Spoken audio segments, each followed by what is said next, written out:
Everyone, पहले वाले video में हमने नेशनल इनकम का कुछ पढ़ा था जिसमें इंट्रोडक्शन था और आपने कुछ फॉर्मूलेस भी पढ़े थे जो मैंने आपको समझाए थे। अब नेक्स्ट टॉपिक जो होता है वो मेथड का होता है। अब वो देखते हैं हम। सबसे पहले हम देखते हैं कि मेजरमेंट ऑफ नेशनल इनकम का मतलब क्या होता है, कि नेशनल इनकम को हम मेज़र कैसे करते हैं, कैसे फाइंड आउट करते हैं। तो इसका मतलब है कि it refers to the factor income, ठीक है, earn by the normal residents of a country in a year. ये तो आप जानते ही हैं कि नेशनल इनकम एक्चुअली क्या होती है कि total sum of the total factor income होता है जो कि नॉर्मल रेजिडेंट्स के द्वारा अर्न किया जाता है of a country in a year, ठीक है, या इन अ इकोनॉमिक ईयर या physical year, whatever you can see. Okay, तो what is actually national income, how will I find it, ठीक है। तो domestic income plus NFIA is equal to national income. What is NFIA, वो already आप video में पढ़ चुके हैं, मैं लिंक नीचे दे दूंगी, ठीक है, आप उसमें जाके देख लीजिएगा। जो भी मैंने सारा डिटेल में बताया हुआ है कि NFIA क्या होता है, कैसे होता है। तो NFIA का एक्चुअली जो फुल फॉर्म होती है वो होती है net factor income from abroad, ठीक है, जो शॉर्ट फॉर्म में बोला जाता है कि बाहर से आया हुआ पैसा। तो इसका मतलब है कि जो डोमेस्टिक है, जो हमारे कंट्री के अंदर रहकर कमाया जाता है, NFIA जो बाहर से आया है, दोनों का सम क्या होगा, नेशनल इनकम होगा। अगर डोमेस्टिक इनकम कमा रहे हैं इसका मतलब है कि वो NDP है, यानी net domestic product at factor cost, ठीक है। NFIA को अगर हम उसके साथ ऐड कर देते हैं तो नेशनल इनकम निकलती है। तो नेशनल इनकम का जो फॉर्मूला होता है वो NNP एट फैक्टर कॉस्ट होता है, यानी NNP net national product at factor cost, right.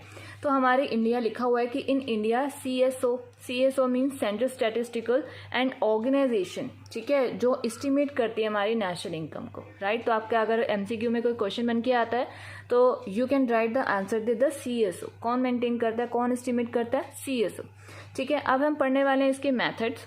तो मैथड्स हमारे 3 होते हैं। पहला होता है हमारा वैल्यू एडिड मेथड, दूसरा होता है हमारा इनकम मेथड एंड तीसरा होता है हमारा एक्सपेंडिचर मेथड, ठीक है। तो अब हम एक एक करके आपके जो हमारे मेथड्स हैं उसको रीड करेंगे। स्टार्ट करते हैं। ओके, तो हमारा first method is value added method, ठीक है, जो मैं ऑलरेडी आपको 3 मेथड बता चुकी हूँ। फर्स्ट मेथड हमारा वैल्यू एडिड मेथड का होता है। तो इसमें क्या होता है कि दिस मेथड, ठीक है, this method is use to measure, ठीक है, क्या मेजर करते हैं, नेशनल इनकम मेजर की जाती है in different phase of production which it purchase eight intermediate goods. का मतलब क्या है कि इसका मतलब है कि हमें जो मेथड है वो यूज़ किया जाता है, मेज़र किया जाता है नेशनल इनकम के लिए, ठीक है, ऑब्वियसली कि नेशनल इनकम ही निकालेंगे इन डिफरेंट फेज, ठीक है। डिफरेंट फेज का मतलब डिफरेंट फेज के प्रोडक्शन के डिफरेंट फेज पे यूज़ किया जाता है।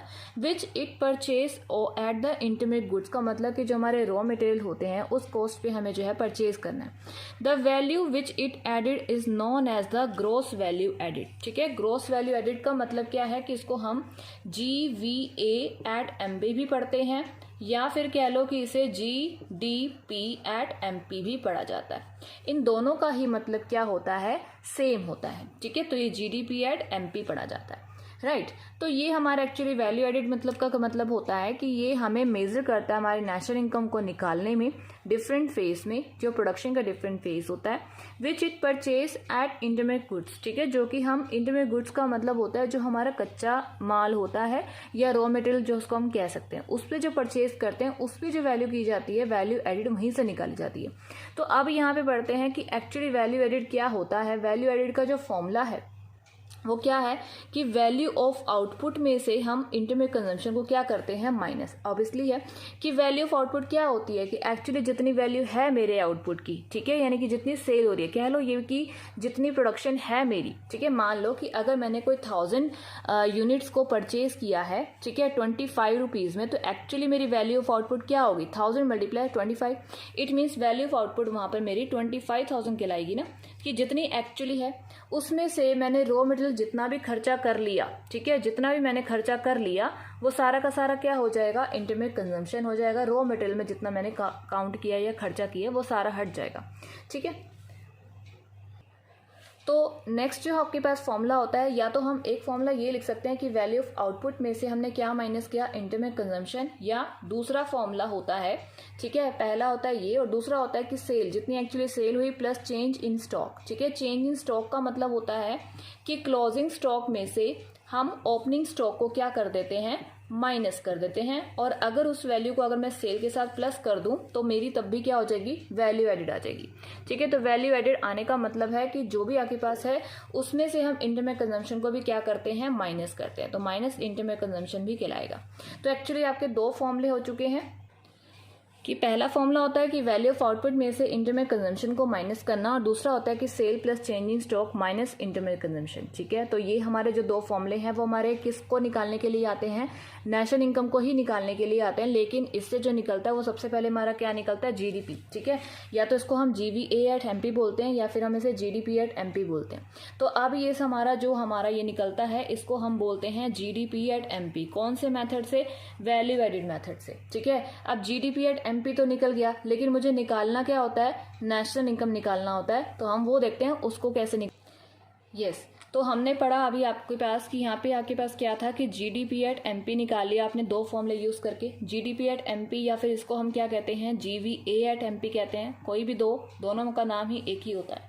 लेकिन मुझे यहाँ से जाना कहाँ पड़ता है, यहाँ से जाना पड़ता है मुझे नेशनल इनकम के लिए। ठीक है, तो नेशनल इनकम को कैसे फाइंड आउट करेंगे, नेशनल इनकम का दूसरा नाम क्या होता है, एनएनपी एट एफसी। ठीक है, एनएनपी एट एफसी होता है। तो मुझे यहाँ से यहाँ तक जाना है, इट मीन्स कि मुझे जीडीपी एट एमपी से लेकर कहाँ तक जाना है, एनएनपी एट एफसी तक। ठीक है, एफसी मतलब फैक्टर कॉस्ट, एमपी मतलब मार्केट प्राइस। तो अब देखो ये है जी और ये है एन, तो ग्रोथ से हो गया नेट। ठीक है, तो हमने पिछली वाली वीडियो मैंने लिंक नीचे दिया हुआ है, आप वहां पे जाके इसको पहले पढ़िएगा, उसके बाद इस पे आइएगा।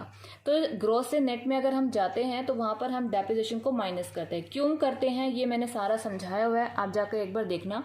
डोमेस्टिक यानी डी से एन, डोमेस्टिक से एन यानी नेशनल में जाएंगे तो हम क्या करते हैं कि NFIA को प्लस करते हैं। ठीक है, पी से पी यानी वो तो कैंसिल आउट हो जाएगा, एम यानी मार्केट और फैक्टर, मार्केट प्राइस से आपको फैक्टर कॉस्ट में जाना होता है। ठीक है, मार्केट प्राइस बड़ा हो जाएगा ना, तो मार्केट प्राइस से फैक्टर कॉस्ट में जाएंगे तो वहां से आपको NIT को माइनस करना पड़ेगा और सब्सिडी को प्लस करना पड़ेगा।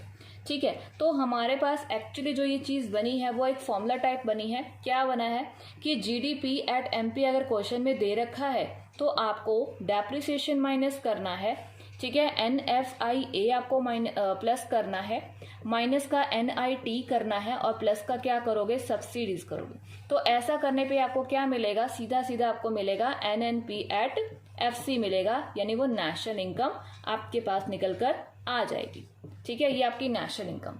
अब क्वेश्चन में आपके पास देखो, क्वेश्चन में आपको समझाती क्वेश्चन किस टाइप से आते हैं। क्वेश्चन किस टाइप से आते हैं हम वो पहले पढ़ लेते हैं। क्वेश्चन का मतलब होता है कि क्वेश्चन में आपको देखो पहले तो वैल्यू ऑफ आउटपुट निकालना सीखो। सबसे पहले आपको क्वेश्चन में क्या होगा कि नंबर ऑफ यूनिट दे रखी होगी। ठीक है, कभी कभी क्वेश्चन में वैल्यू ऑफ आउटपुट गिवन भी होता है पूरा सीधा सीधा, तो नंबर ऑफ यूनिट गिवन है। मान लो कि यहाँ पे 10,000 आपको गिवन है।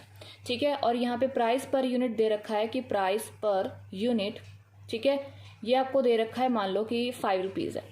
ठीक है, 5 रुपीज़ है।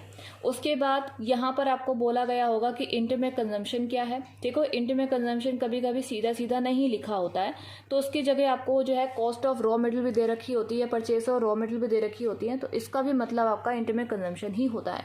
ठीक है, तो इंटरमेक कंजम्पशन मान लो कि आपके पास दे रखी है 20,000 की। ठीक है, तो ये आपको दे रखा है, और सेल भी दे रखी है, फॉर एग्जाम्पल की 1 लाख की सेल है आपके पास। ठीक है, और क्लोजिंग स्टॉक दे रखा है, क्लोजिंग स्टॉक भी दे रखा है और ओपनिंग स्टॉक भी दे रखा है। तो क्वेश्चन में मैंने आपको 2 फॉर्मूले बता रखे हैं। 2 फॉर्मूले में से जो जो चीज़ें आपको क्वेश्चन के अंदर गिवन है, ठीक है, तो आप वो चीज़ें उठा सकते हो। जैसे कि मुझे यहाँ पे देखो नंबर ऑफ यूनिट दे रखा है और प्राइस पर यूनिट दे रखा है। दोनों को अगर मैं मल्टीप्लाई करूंगी तो सबसे पहले मेरे पास क्या आएगी, वैल्यू ऑफ आउटपुट आएगी। ठीक है, हमारे पास जो फॉर्मूला है सबसे पहले वैल्यू ऑफ आउटपुट में से इंटरमेक कंजम्पशन को माइनस करना है ना। तो वैल्यू ऑफ आउटपुट का मतलब है कि 10,000 मल्टीप्लाई में क्या आ जाएगा, ये 5। तो इसका मतलब है 10,000 मल्टीप्लाई 5 का मतलब 50,000। तो 50,000 का जो है मेरे पास क्या आ गया, वैल्यू ऑफ आउटपुट आ गई। उसके बाद इंटरमेक कंजम्पशन आपको 20,000 का गिवन था। ठीक है, इंटरमेक कंजम्पशन सीधे सीधे इसमें से क्या कर देंगे, माइनस कर देंगे। तो क्या निकल कर आएगा कि वैल्यू ऑफ आउटपुट मेरी 50,000 की है। अगर मैं इंटरमेक कंजम्पशन में माइनस करती हूँ इसमें से, ठीक है, यानी 20,000 को माइनस कर देती हूँ, तो मेरे पास जो 30,000 का बैलेंस निकलेगा, ठीक है, वही मेरा क्या होगा, वो मेरा वैल्यू एडिड। ठीक है, वैल्यू एडिड निकलेगा वो। इसका मतलब है कि मेरे पास क्या निकल आया, GDP एट MP या फिर कह लो GVA एट MP निकल आया। ठीक है। तो आपके क्वेश्चन इसी तरह के होंगे। अब नेक्स्ट वीडियो में मैं सारे न्यूमेरिकल्स क्वेश्चंस कराने वाली हूँ, ठीक है। तो हम उसको करेंगे। आपको अगर वीडियो प्लीज़ पसंद आई हो तो प्लीज़ इसे लाइक कर दीजिएगा, शेयर कर दीजिएगा और कमेंट करके बताइएगा कि आपको किसी क्वेश्चन में क्या डाउट है और क्या समझ में नहीं आया। ओके, तब तक के लिए बाय बाय, मिलते हैं नेक्स्ट वीडियो में, बाय।